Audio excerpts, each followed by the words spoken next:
नमस्कार सगळ्यांना. माझं नाव सदाशिव शशिकांत गोखले. YouTube वरती ह्याच नावाने माझा चॅनल आहे. तर कृपया मी सर्वांना विनंती करीन की माझे व्हिडिओ तुम्हाला आवडले तर तुम्ही नक्की शेअर करा, तुम्ही कमेंट करा आणि सबस्क्राईब सुद्धा करा, जेणेकरून येणारे पुढचे सगळे जे व्हिडिओ आहेत त्याची इन्फॉर्मेशन तुम्हाला ऑनलाईन मिळेल. थँक्यू.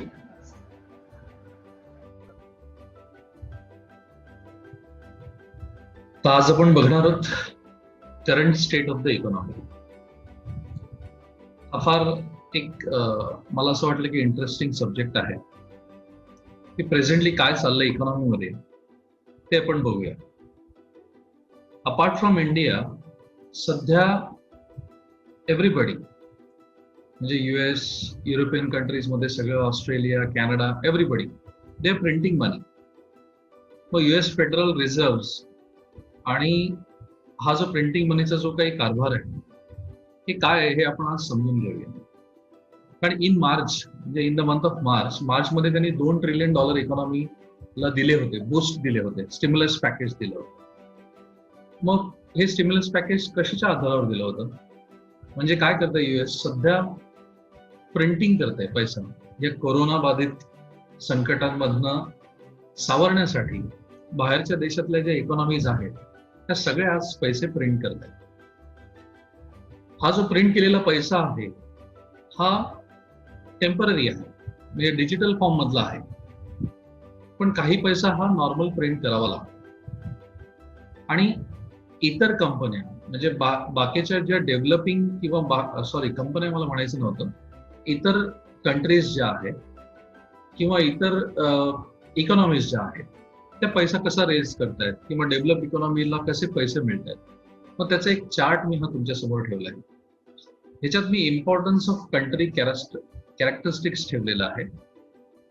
म्हणजे तुम्हाला असं म्हणायचं की बाबा जर पॉलिटिकल स्टेबिलिटी आणि सिक्युरिटी मी रेफरन्स वाईज काउंटिंग नंबर दिले तर legal regulatory environment, large domestic market size, macro economic stability, available talent and skill labor, good physical infrastructure, low tax rate, low cost of labor and inputs, access to the land and real estate. म्हणून सरकारने recently land bill साठी फार धावाधाव केली. कारण हे जर काही नसेल, यातले काही कंटेंट्स नसतील तर फॉरेन डायरेक्ट इन्व्हेस्टमेंट्स येणार कशा आपल्या कंट्रीमध्ये?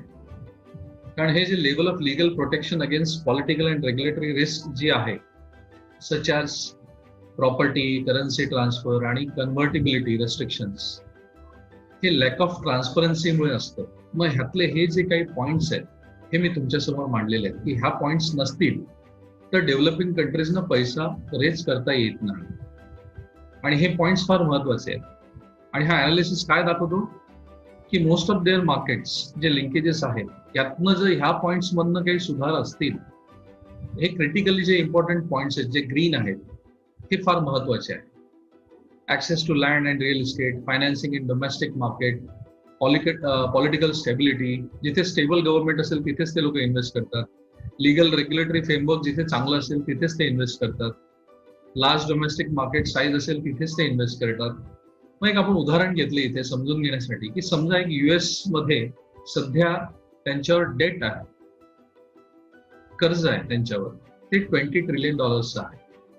गव्हर्नमेंट काय करते मग सध्या या कोरोनामधनं बाहेर येण्यासाठी प्रिंट करते पैसा. मग प्रिंट केल्याने काय होतंय की आधी जे $20 ट्रिलियन आहे त्याच्यात अजून $2 ट्रिलियन ची भर झालेली आहे. मग आता काय होणार की ओव्हरऑल जे $22 ट्रिलियन आहेत त्याच्यावरती त्यांना इंटरेस्ट पे करावा लागेल. कोणाला? US इकॉनॉमीला. म्हणजे याचा अर्थ काय? नॅशनल डेट जो आहे हा वाढणार आहे त्यांचा. पण सगळे युरोपियन कंट्रीज करतायत कारण की डॉलरची डिमांड जास्ती आहे बाहेर. त्यांना फरक नाही पडणार. त्यांना जर फरक नाही पडणार कारण की त्यांनी असे काही एक विविध भाग तुम्ही बघा तिथे टॅक्स पेयर्स पण जास्ती आहेत. त्यांचं हाऊसहोल्ड इन्कम किंवा त्यांचं जे एक्सपेंडिचर आहे, त्यांच्या ज्या काही फर्म्स आहेत आणि त्यांचे जे काही रेव्हेन्यूज आहेत, मग ते लोक पैसा प्रिंट करू शकतात. मग आपण ही गोष्ट करू शकतो का? आपलं गव्हर्नमेंट सध्या काय करते? हे पण आपल्याला बघणं गरजेचं आहे. कारण की आपली इकॉनॉमी ही जर बाहेरच्या देशांवर अवलंबून असेल आणि बाहेरच्या देशातला जर डॉलर स्ट्रॉंग होत असेल तर आपली करन्सी काय होणार आहे पुढे? वीकच राहणार आहे.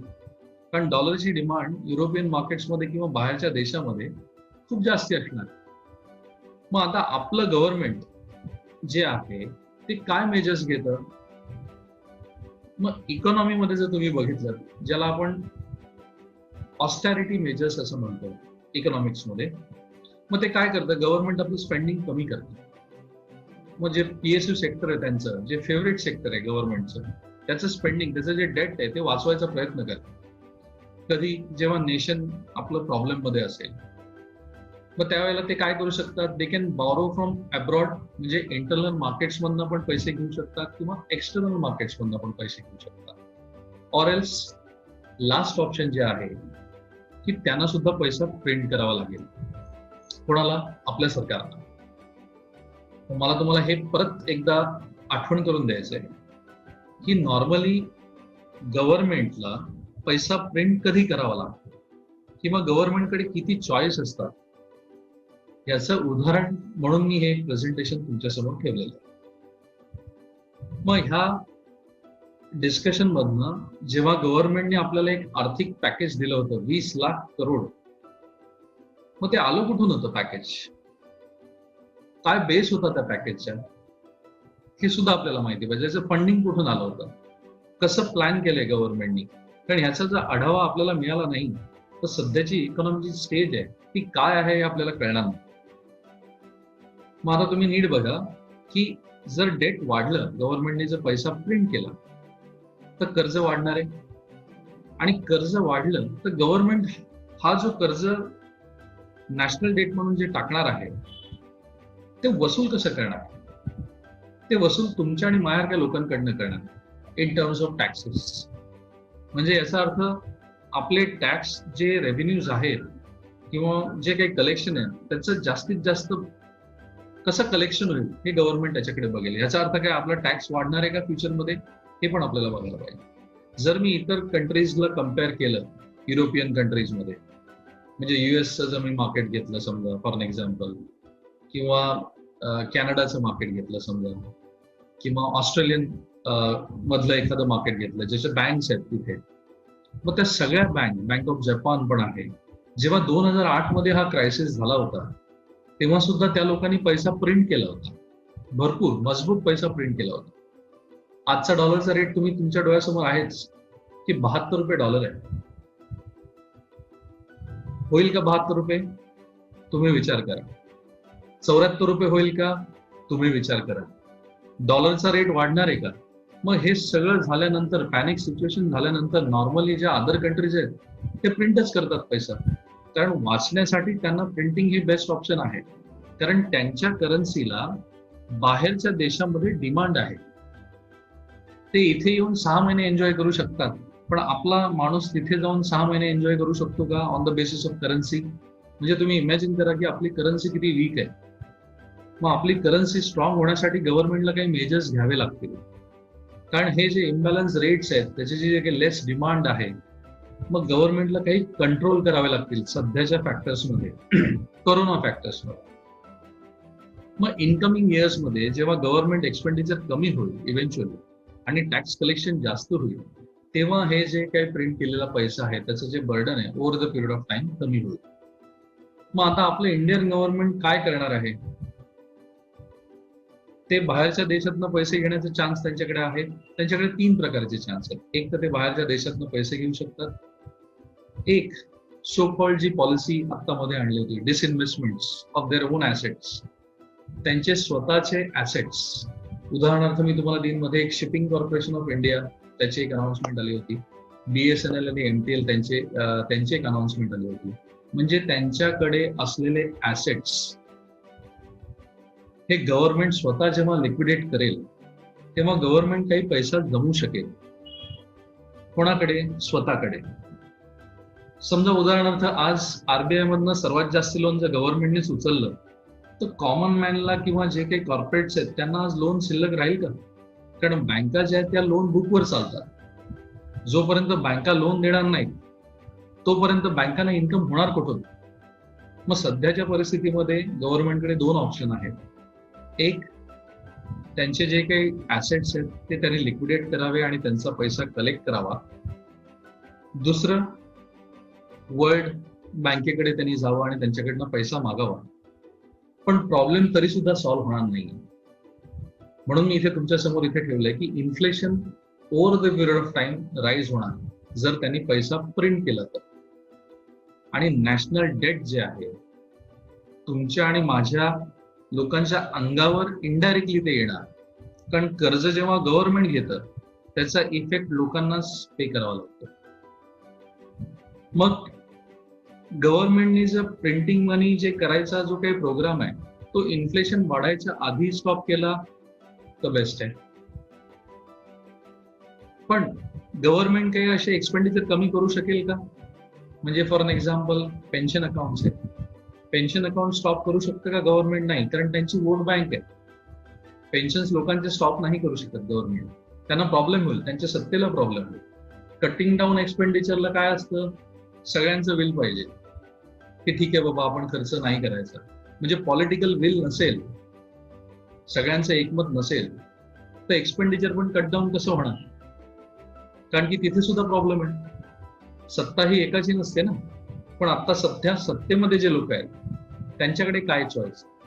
म्हणून इकॉनॉमीमध्ये एक वर्ड तुम्ही ऐकला असेल, हेलिकॉप्टर मनी. हेलिकॉप्टर मनी म्हणजे काय? एक unconventional monetary policy temporary as an alternative quantitative easing. हा जो क्वांटिटेटिव्ह इझिंग नावाचा जो काही प्रकार आहे ह्याच्यावर एक मी सेपरेट व्हिडिओ तुमच्यासाठी बनवणार. म्हणजे काय की समजा आपली इकॉनॉमी कधी प्रॉब्लेम मध्ये असेल, इकॉनॉमी बाहेर येणार नसेल, रिसेशन मध्ये असेल, तर सरकार मजबूत पैसा प्रिंट करू शकतं. त्याच्याकडे परमिशन आहे सरकारकडे. कोण करणार प्रिंट? आपलं गव्हर्नमेंट, ज्याला आपण हेलिकॉप्टर मनी म्हणून म्हणतो. पण त्याचा इनडायरेक्टली आपल्यावरच फरक पडतो. कारण टॅक्स कलेक्शन, टॅक्स रेट्स हे सगळ्या गोष्टी वाढतात, इन्फ्लेशन वाढतं. मग समजा जर युरोपियन मार्केट्समध्ये सगळे लोक प्रिंट करायला लागलेच आहेत आता, तर इव्हेंच्युअली काय होणार आहे की more money will get printed internationally. सगळीकडेच तो प्रिंट होणार आहे पैसा आता सध्या करोनाच्या काळामध्ये. आणि त्याचा इम्पॅक्ट आपल्या करन्सीवर होणारच आहे. त्यामुळे आपले जे काही करन्सी आहे इंटरनॅशनल मार्केटमध्ये ती सध्या वीक आहे. त्यामुळे आत्ताच्या स्टेजला जेव्हा करन्सी वीक असेल तेव्हा आपण प्रिंट करणं पैसा हे आपल्यासाठी सुद्धा चांगलं नाहीये. कारण की त्याची डिमांड नाहीये जास्ती बाहेर. आज युएस मधले किंवा फॉरेन मधले जे इन्व्हेस्टर्स आहेत ते भारतातला पैसा काढून युएस मध्ये चालले, कारण त्यांना तिथे सेफ वाटतंय. मी जसं तुम्हाला दुसऱ्या किंवा तिसऱ्या स्लाइडवर तुम्हाला सांगितलं होतं काही स्टेबिलिटी. मग इथे मी एक तुम्हाला ड्रॉ लाईन केलेली आहे. या ड्रॉ लाईनच्या खाली आपण आत्ता सध्या निगेटिव्ह मध्येच आहे. म्हणजे आपली इकॉनॉमी सध्या निगेटिव्ह मध्ये. पण इकॉनॉमी जेव्हा नॉर्मल होईल आणि परत जेव्हा काम करायला लागेल तेव्हा समजा इम्पोर्ट आणि एक्सपोर्ट आपले वाढतील. पण इम्पोर्ट आणि एक्सपोर्ट वाढल्यानंतर सुद्धा पुढे काय? कारण आपल्याला जो त्यांचा डॉलरचा रेट आहे, डॉलर तर मजबूत राहणारच आहे. मग डॉलरचा रेट आपल्याला द्यायचा असेल तर आपलं जे काही करंट अकाउंट डेफिसिट आहे ते सुद्धा वाढणारच आहे. मग इव्हेंच्युअली त्याचा परिणाम आपल्या करन्सीवर तर दिसणारच आहे. त्यामुळे ऍटलिस्ट पुढची 2 वर्ष जे काही आहेत प्रत्येक बँकेला सुद्धा हे फिअर राहणार आहे. ही एक फिअर फ्रेम आहे. काय फिअर फ्रेम आहे की बाबा चला आज सरकार स्वतः पैसा प्रिंट नाही करत आहे, मग सरकार कशाच्या जोरावर मला कस्टमरला लोन द्यायला सांगते? कारण जोपर्यंत सरकार बँकेला कॉन्फिडन्स मध्ये घेणार नाही तोपर्यंत बँकेला सुद्धा धोका आहे त्यांचे एनपीए वाढण्याचं. कारण बऱ्याचशा लोकांना सध्या जॉब नाही आहेत, बऱ्याचशा लोकांचे सध्या बिझनेस नाही होत आहेत, कलेक्शन नाही आहे, त्यांचे कॅश फ्लोज नाही आहेत, थांबलेले आहेत. शिवाय मोरेटोरियम कन्सेप्ट गव्हर्नमेंटने जो आणलाय त्याच्यावर सुद्धा सुप्रीम कोर्टात केस चालू आहे. मग बँक सुद्धा सध्या रिलेक्टंट आहे. मग ड्युरिंग पॅन्डेमिक्स बँकेचे जे एनपीएस आहेत ते वाढायला नको म्हणून बँका सुद्धा काळजी घेतात. कारण अल्टिमेटली बँकांचा व्यवहार म्हणजे काय? जेव्हा बँक तुमच्याकडनं पैसे घेईल आणि कोणाला तरी देईल तेव्हाच बँका चालतील. जर बँकेकडे आज हाऊस होल्डिंग सेव्हिंगच नसतील तर गव्हर्नमेंट आपले इंटरनल मार्केट्स मधून बॉरो कसे करतील? नुसते त्यांचे ऍसेट विकून गव्हर्नमेंटकडे पैसा येणार नाहीये. समजा इंटरनली सुद्धा त्यांना बॉरो करायचं असेल तर आपलं हाऊस होल्ड इन्कम सुद्धा वाढलं पाहिजे. मग गव्हर्नमेंटला हा सुद्धा प्रयत्न करायला पाहिजे. आणि म्हणून गव्हर्नमेंट सध्या कशामध्ये फोकस ठेवते की शक्यतो इन्फ्लेशन नाही वाढलं पाहिजे. आणि आतापर्यंत तरी अशी कुठली न्यूज नाही आहे की गव्हर्नमेंट प्रिंट करणार आहे पैसे. गव्हर्नमेंट कॉस्ट कटिंग करते सध्या. It is a good sign. But in a way आता पुढचं सगळं मॅनेजमेंट कसं होणार आहे ह्याच्यासाठी तुमची जी काही मॉनिटरी पॉलिसीज असतात किंवा जे काही बँकांचे व्यवहार असतात किंवा बँकांच्या ज्या काही न्यूज असतात, आरबीआयच्या काही न्यूज असतात, त्याच्यावर डेफिनेटली तुम्ही लक्ष ठेवावं. आणि त्याच्यासाठी हा एक व्हिडिओ होता. व्हिडिओ संपताना मी फक्त एनपीए म्हणजे बँकांसाठी नॉन परफॉर्मिंग ॲसेट्स आहेत, आपल्यासाठी नॉन पर्सनल अवेअरनेस असं नको व्हायला म्हणून मी हा व्हिडिओ सगळ्यांसाठी बनवलाय. माझ्या चॅनलचं नाव तुम्हाला माहितीच आहे, सदाशिव शशिकांत गोखले. कृपया माझ्या या चॅनलला लाईक करा, शेअर करा आणि सबस्क्राईब सुद्धा करा, जेणेकरून माझे सगळे पुढचे व्हिडिओज तुम्हाला सिरीजमध्ये मिळतील. त्यामुळे माझा हा व्हिडिओ मी इथेच थांबवतो आणि रजा घेतो. पुढच्या व्हिडिओमध्ये भेटूया नवीन काही टॉपिकवरती. Thank you so much. धन्यवाद.